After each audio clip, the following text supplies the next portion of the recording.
আমরা বার্মায় চলে যেতে চাই। আপনারা কি পারবেন আমাদেরকে বার্মায় নিয়ে যেতে?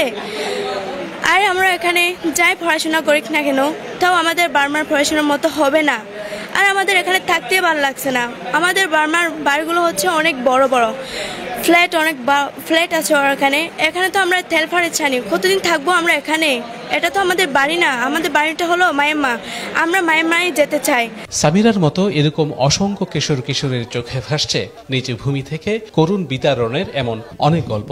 7-8 বছর কেটে গেলেও আজও তারা ভুলতে পারছে না সেই ভয়াল স্মৃতিগুলো। অবশ্য যত কষ্টই হোক নিজ দেশে ফিরে যাওয়ার আশাও ছাড়েনি তারা। কারণ বনের জীবজন্তুদের আবাসস্থল উখিয়ার পাহাড়ের এই শরণার্থী জীবন আর ভালো লাগছে না তাদের। আষ্টহাতের ঘর কোনো বড় না, অনেক কষ্ট করে আমরা জীবন করি এই রিফিউজি ক্যাম্পে। এই রিফিউজি ক্যাম্পে আমরা থাকতে চাই না, কারণ আমাদের নিজের দেশ থাকার পরেও যদি আমাদের অন্য দেশে থাকতে হয় আমাদের অনেক কষ্ট লাগে। এখন আমরা চাই আমাদের দেশে আমরা ফিরে যাই, কিন্তু আমরা পাচ্ছি না যে আমাদের দেশে কিভাবে যাব। আমাদের দেশে যেতে গেলে আমাদের অনেক শক্তি লাগবে, আমাদের লেখাপড়া করতে হবে, আমাদের দেশ নেওয়ার জন্য আমাদের অনেক কিছু করতে হবে। এখানে তো ইনসান বসবাস করে না, এখানে বসবাস করে অ্যানিমালস, জানোয়ার ওরা বসবাস করে। তো আমরা একটু জুগুরি ভাষা আমাদের আমরা মন যায় না। আমরা এখানে পড়ছি ফন্না পরে বাদে বর্মা যায়া আমরা দেশ আমরা চাই। কক্সবাজারের 33 শরণার্থী ক্যাম্পে থাকা প্রতিটি রোহিঙ্গায় যেন অপেক্ষার প্রহর গুনছে কখন ফিরে যেতে পারবে তাদের নিজ বসত ঘরে। সরকারি হিসাবে 11.5 লাখেরও বেশি রোহিঙ্গার বসবাস কক্সবাজারের এই আশ্রয় কেন্দ্রগুলোতে। তবে শরণার্থী জীবনে ক্লান্ত এখানকার মানুষগুলো চান তাদের নিজ বাসভূমে ফিরে যেতে। অবশ্য নানা সত্যের বেড়াজালে তাদের সেই কাঙ্ক্ষিত প্রত্যাবাসন এখন অনেকটাই অলিক স্বপ্নের মতো।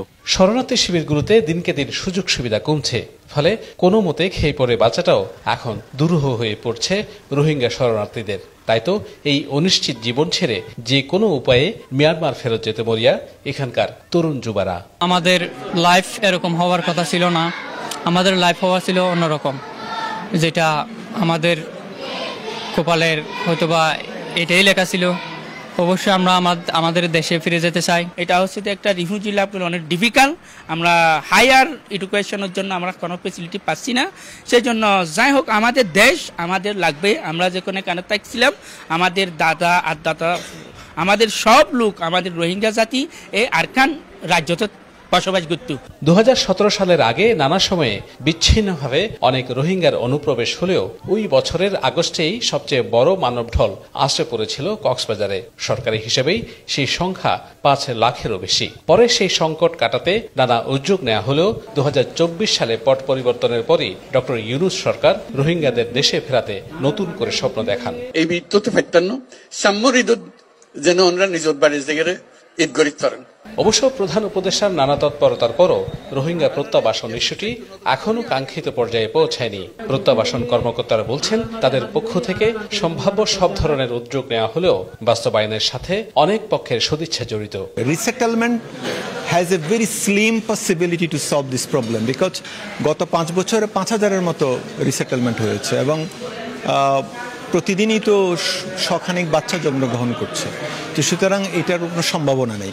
একমাত্র ওয়ে হচ্ছে রিপাট্রিয়েশন।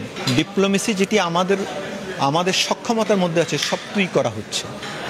বাকিটা এখন solution not only in the hand of Bangladesh.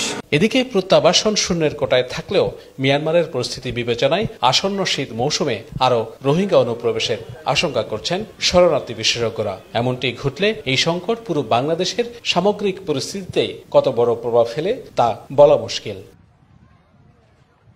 Shahnaz written, one news, Cox's Bazar.